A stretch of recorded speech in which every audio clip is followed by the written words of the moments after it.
ఈరోజు రా కదలిరా నేను గురుజాలకు వచ్చినప్పుడు ఈ పల్నాడు జిల్లాను ఒక్కసారి చూస్తే దద్దరిల్లే విధంగా బ్రహ్మాండంగా స్పందించారు. ఇది చూస్తే తాడేపల్లి పిల్లికి వణుకు పుడుతుంది. అవునా కాదా అని మిమ్మల్ని అడుగుతున్నా. అవునంటే గట్టిగా చెప్పండి. తాడేపల్లికి వినపడేట్టుగా.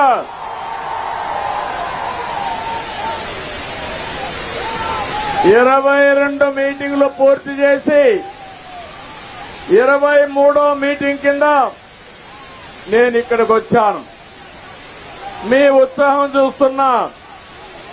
ఊరకలెత్తే ఉత్సాహంతో ప్రజలు గాని మా ఆడబిడ్డలైతే రాణి రుద్రమదేవి మారిగా యుద్ధానికి మేము సైతం సై అని ముందుకొచ్చారు.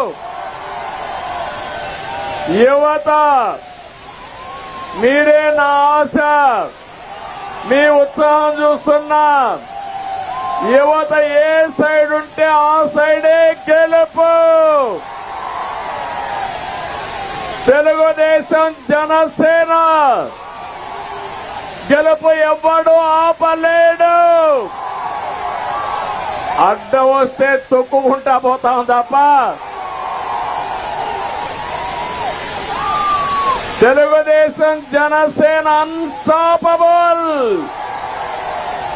తమలో జెండాలవన్నీ పక్కన పెట్టుకోవాలి. టీవీలు కనపడాలి. బయట కూడా వార్తలు వెళ్ళాలి. అన్ని తీయాలి. అవన్నీ చెప్పిన ఇనాళ్ళు అన్ని తీయండి. ఈ రోజు నేను ఇక్కడికి వస్తే నేను మాట్లాడే మునుపు ఈ రోజు ఒక శుభ పరిణామం.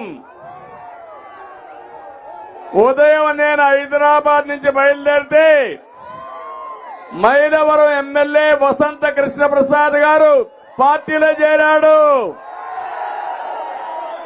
అక్కడి నుంచి నేను నెల్లూరు వెళితే సాక్షాత్తు ఒక ఎంపీ వేమిరెడ్డి ప్రభాకర్ రెడ్డి గారు పార్టీలో చేరారు. ఇప్పుడు ఇక్కడికి వస్తే నర్సారావుపేట ఎంపీ లావు కృష్ణదేవరాయలు పార్టీలోకి వచ్చాడు.